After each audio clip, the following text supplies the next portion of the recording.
Good morning student.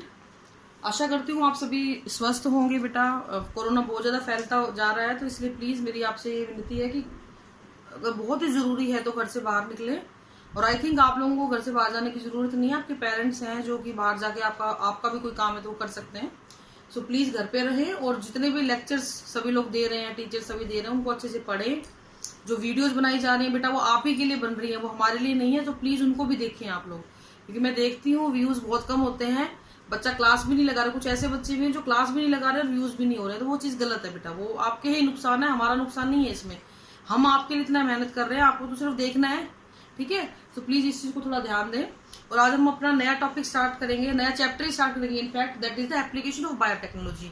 मेरा कहने का मतलब ये है कि अब तक हमने जो पढ़ा, अब तक हमने जो चीजें पढ़ी वो सारी की सारी क्या थी कि भाई आप कैसे अपना इस बायोटेक्नोलॉजी को परफॉर्म करते हो, हम कैसे प्रोसेस को परफॉर्म करते हैं, ये कैसे इसको इम्प्लीमेंटेशन में लाते हैं, काटना पीटना ये सारा काम कैसे करते हैं, ठीक है।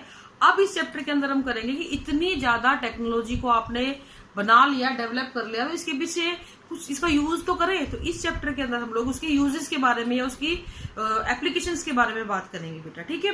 तो सबसे पहले एक चीज हमेशा जान लो कि इतनी प्रिसाइज टेक्नोलॉजी को आप यूज करते हो, ये इतनी अच्छी टेक्नोलॉजी को अगर आप लोग यूज कर रहे हो, तो उसके पीछे एक बहुत बड़ा मोटिव होता है, वो होता है बेटा large scale production of the product. कोई भी चीज को आपने बनाना है या कोई भी चीज को आपने प्रोड्यूस करना है, तो मैं अगर ये कहूं कि जी मुझे तो एक डिजायरेबल जीन काट छाट के दे दो ताकि मेरे घर में 1 किलो इंसुलिन बन जाए या 1 लीटर इंसुलिन बन जाए, तो ये तो बड़ी बेवकूफी वाली बात होगी।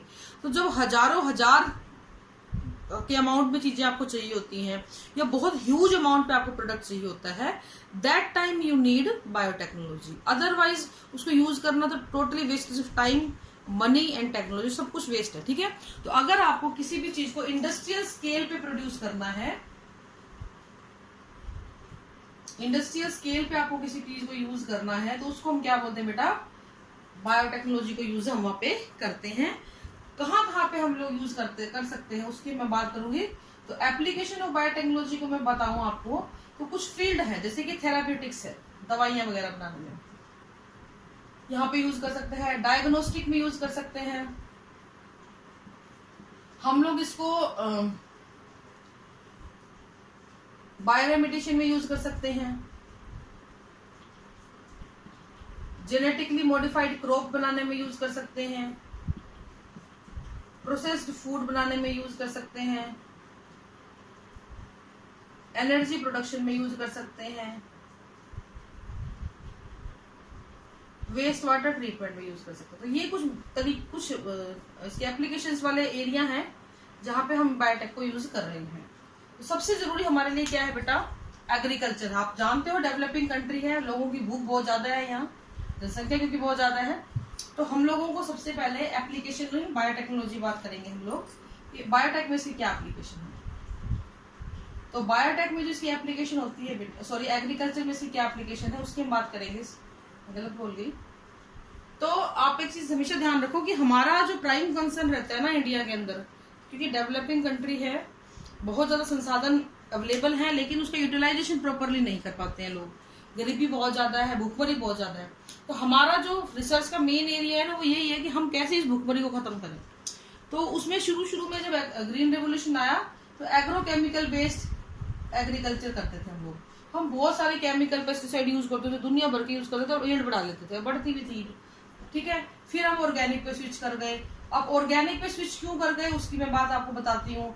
इतने ज्यादा केमिकल हम लोगों ने यूज कर लिए मार्केट के अंदर आए हुए कि हमारी सॉइल की फर्टिलिटी, हमारे वाटर में पोल्यूशन, हमारी जो फूड की क्वालिटी थी उसके अंदर पॉइजन या केमिकल आने लग गए थे, accumulation of chemical in the food हो गया था। तो इस तरीके से बहुत सारे नुकसान हमें होने लग गए थे। सॉइल में सैलिनाइजेशन हो गया था, वाटर लॉगिंग की प्रॉब्लम आ गई थी, ठीक है, यूट्रोफिकेशन की प्रॉब्लम आने लग गई थी। तो इसीलिए इस सिस्टम से जो यील्ड थी वो तो अच्छी मिल रही थी, लेकिन नुकसान बहुत ज्यादा हो रहे थे। फिर हम ऑर्गेनिक वाले पे चले गए, ऑर्गेनिक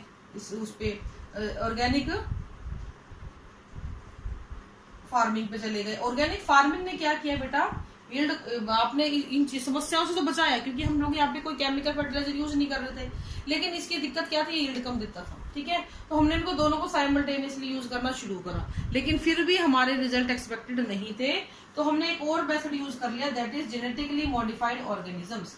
ये क्या होते हैं बेटा? जीएमओ, जेनेटिकली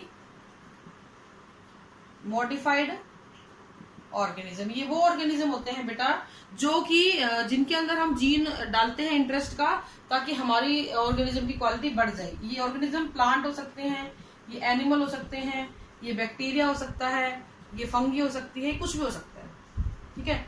इनको हम लोग इम्प्रूव करवाते हैं। इसी तरह अगर मैं बात करूँ जीएम क्रॉप्स की, तो जेनेटिकली मॉडिफाइड क्रॉप्स, जिन ऐसी क्रॉप्स जिनको हमने खुद की मर्जी से मॉडिफाई कर दिया किसी न किसी वजह से, इंसेक्ट रेसिस्टेंट देने के लिए, उसका पोस्ट हार्वेस्ट लॉस कम करने के लिए, या किसी और कोई पैरासाइट्स उसको बचाने के लिए। तो इस तरीके से हमने क्रॉप्स को मॉडिफाई किया। एक चीज हमेशा ध्यान रखना, अगर आप किसी अपनी फसल को इंसेक्ट से बचाते हो ना, तो भी आप अपनी यील्ड को बचा रहे हो, ठीक है।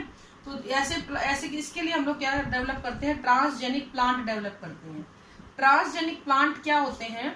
ये एक ऐसे पौधा है जिसके अंदर आपने एक फॉरेन डीएनए डाला है, ताकि आपका जीन ऑफ इंटरेस्ट का फिनोटाइपिक एक्सप्रेशन इजीली हो जाए। उनको हम जेनेटिक ट्रांसजेनिक क्रॉप बोलते हैं, प्लांट बोलते हैं। इसको बनाने के लिए we are using Ti plasmid और आरआई प्लाज्मिड को यूज करते हैं प्लांट्स के अंदर। और ये प्लाज्मिड क्या करता है बेटा? इनकी सबसे बड़ी भारी दिक्कत क्या थी? इनके पास ट्यूमर वाला जीन होता है, टीआई जीन था। ये टीआई जीन क्या करता था? ट्यूमर को इंड्यूस करता था। इन दोनों के अंदर ही हमने क्या करा? इस जीन को भगा दिया। अब ये प्लाज्मिड जो है हम लोग प्लांट के लिए यूज करने लग गए थे। And these both are the good example of natural genetic engineering। Natural genetic engineering का सबसे अच्छा एग्जाम्पल है ये, ठीक है। अब हम बात करते हैं नेक्स्ट कि कहाँ पे हमने यूज किया। तो हमने सबसे पहले मैं बात करूंगी आपकी इंसेक्ट रेसिस्टेंट के लिए हमने इसको यूज किया, और इसका सबसे अच्छा एग्जाम्पल है बीटी कॉटन। बीटी कॉटन क्यों बनाई गई? क्योंकि कॉटन जो थी ना बेटा, आपकी जो कपास थी, ये इसके इंसेक्ट आते थे, इंसेक्ट रेसिस्टेंट बना दिया इसको हमने। कैसे बना दिया वो मैं बताती हूँ आपको। ये कपास को खड़ी फसल पे बहुत सारे लेपिडोप्टेरियन कोलेप्टेरियन आके इसको खा जाते थे, इसके फ्लावर्स को खा जाते थे, इसकी बर्ड्स को खा जाते थे, तो नुकसान होता था, यील्ड घट जाती थी। हमने क्या किया? हमने एक बैक्टीरिया जो था बैसिलस thuringiensis,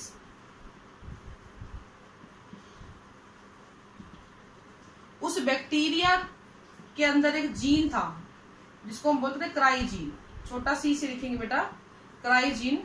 उस क्राई जीन की वजह से बनता था क्राई प्रोटीन, ये बड़ा सी से लिखा जाएगा, ठीक है। तो उस क्राई जीन को हमने क्या करा? कॉटन में डलवा दिया। अब अगर ये cry gene cry protein bacteria के अंदर बना रहा था, तो ये क्या करेगा बेटा? क्राई प्रोटीन कॉटन के अंदर भी बनाएगा। और ये क्राई प्रोटीन जो होता था एक टॉक्सिक था, इनएक्टिव फॉर्म में ये रहता था, इनएक्टिव टॉक्सिन था, इसलिए प्लांट को इफेक्ट नहीं करता था। लेकिन जैसे ही ऐसी कॉटन जिसके अंदर ये टॉक्सिन बन रहा है, लेपिडोप्टेरियन, कोलियोप्टेरियन और डायोप्टेरियन, ये इंसेक्ट के है नाम, उनमें से कोई भी आके इसको खाता था कॉटन को, तो उसकी गट के अंदर ड्यू टू एल्केलाइन पीएच, जो आपका ये इनएक्टिव टॉक्सिक था, ये क्या हो जाता था? एक्टिव हो जाता था। टॉक्सिक बिकम एक्टिव, ये वर्ड इंपॉर्टेंट है। गट में एल्कलाइन पीएच की वजह से टॉक्सिक बिकम एक्टिव। और यही रीजन था कि बैक्टीरिया को इसने नुकसान नहीं पहुंचाया क्योंकि इनएक्टिव फॉर्म में था, कॉटन को इसने नुकसान नहीं पहुंचाया क्योंकि इनएक्टिव फॉर्म में था, लेकिन इंसेक्ट को नुकसान पहुंचाया क्यों? क्योंकि वहां पे उसको एल्कलाइन पीएच मिल गई और ये कन्वर्ट हो गया टॉक्सिक फॉर्म के अंदर। तो हमने क्या किया? इस सॉइल बैक्टीरिया बैसिलस thuringiensis के क्राई जीन को निकाला, कॉटन के अंदर डाला, उसमें भी क्राई प्रोटीन बना, ये इनएक्टिव फॉर्म में था। जैसे ही कोई इंसेक्ट ने इस कॉटन को खाया, अब इस कॉटन को हमने बीटी कॉटन इसलिए बोल दिया क्योंकि बीटी का जीन डला हुआ है इसके अंदर, जैसे इसको खाया, इसकी गट के एल्कलाइन पीएच से आपका जो ये ऑर्गेनिज्म था, ये क्या हो गया बेटा? खत्म हो गया। तो ये इंपॉर्टेंट चीज है। अब यहाँ पे जीन जो है वो दो तीन तरीके के होते हैं। देखो, क्राई जीन, क्राई 1AC और सेकंड AB, ये इसने इन दोनों को हमने डाला कॉटन के अंदर। तो इसने क्या किया? कॉटन को किससे बचाया? बॉलवर्म से बचाया। ऐसे ही एक और जीन था, ये बेटा जो मैं ये वाला सी बना रही हूँ, छोटा सी समझना इसको, ठीक है। Cry second AB, sorry second AB तो आएगा, फर्स्ट AB। इसने क्या किया बेटा? इसको हमने कॉर्न में डाला, मक्का में डाला, और इसने क्या किया? इसको बीटी कॉर्न बोला गया, जैसे इसको बीटी कॉटन बोला गया। और कॉर्न बोरर से यानी मक्की के अंदर जो छेद कर देता था ना, उससे इसने बचाया। तो ये इंपॉर्टेंट चीज है कि अगर आप क्राई 1AC और सेकंड AB को कॉटन में डालते हो तो वो बीटी कॉटन बन जाती है, बॉलवर्म से बचाती है। अगर आप क्राई 1AB जीन को डालते हो कॉर्न में के अंदर तो वो बीटी कॉर्न बन जाती है और कॉर्न बोरर से उसको बचाती है। बेटा ये बहुत इंपॉर्टेंट चीज है, ध्यान रखने वाली बातें हैं। बैक्टीरिया का नाम, उसके प्रोटीन का नाम, उसके जीन का नाम और किस तरीके से वो एक्टिव होती है वो, और कैसे कैसे वो बचाती है वो। तो ये आपका आज का first application in agriculture for the insect resistant. BT cotton को इंसेक्ट से बचाने के लिए रेसिस्ट कर दिया गया। अब जब भी इंसेक्ट बीटी कॉटन को खाता था उसकी गले में जाके टॉक्सिक जो होता था वो एक्टिव हो जाता था, उसकी सेल की स्वेलिंग हो जाती थी, लाइसिस हो जाता था और धीरे धीरे इंसेक्ट मर जाता था। तो इस तरीके से हमने उसको बचाया इंसेक्ट से। ठीक है, तो ये आज के लिए इतना ही है। Thank you and have a nice day.